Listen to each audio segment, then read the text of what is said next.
যেহেতু এরা ছিন্নমূল, যেহেতু এরা সুবিধা বঞ্চিত, এই মানুষগুলোকে যদি আমাদের সমাজে আরও সবাই যদি এগিয়ে এসে তাদেরকে যদি নৈতিক শিক্ষা এবং মূল্যবোধের শিক্ষার যে শিক্ষাটা এটা যদি দিতে পারে, তাহলে এরা দেশের জন্য অন্তত অকল্যাণকর কিছু আনবে না, কল্যাণই বয়ে আনবে এবং দেশের সম্পদই হতে পারবে।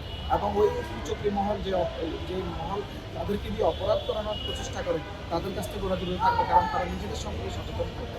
এবং মৌলিক জ্ঞান যখন অর্জন করবে, তখন কিন্তু তাদের এই শিক্ষার যে বিস্তার, বর্তমান মাননীয় প্রধানমন্ত্রী কিন্তু শিক্ষা খাতকে অনেক বেশি গুরুত্ব দিচ্ছে, কিন্তু সকল জায়গায় এসে রুট লেভেলে এসে আমাদেরকেই কাজ করতে হবে।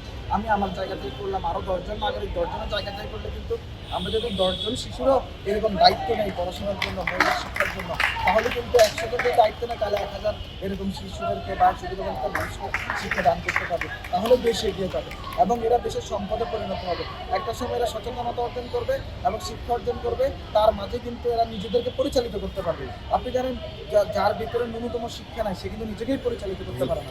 সুতরাং এই ক্ষেত্রে এই শিশুরা যদি এবং সুবিধাবঞ্চিত মানুষগুলো যদি মৌলিক শিক্ষা পায়, মৌলিক শিক্ষা পাওয়ার ক্ষেত্রে দেশের জন্য বা সমাজের জন্য অন্তত বোঝা না হয়ে কল্যাণ হবে, এটা আমরা বিশ্বাস করি। এবং এই কারণে এই উদ্যোগটা গ্রহণ করা, এবং এই উদ্যোগটা গ্রহণ করেছিলাম আমরা যখন শুরু করেছিলাম আমাদের মাননীয় প্রধানমন্ত্রী, তখন তিনি ভারপ্রাপ্ত চেয়ারম্যান ছিলেন জনাব তারেক রহমানের জন্মদিনে।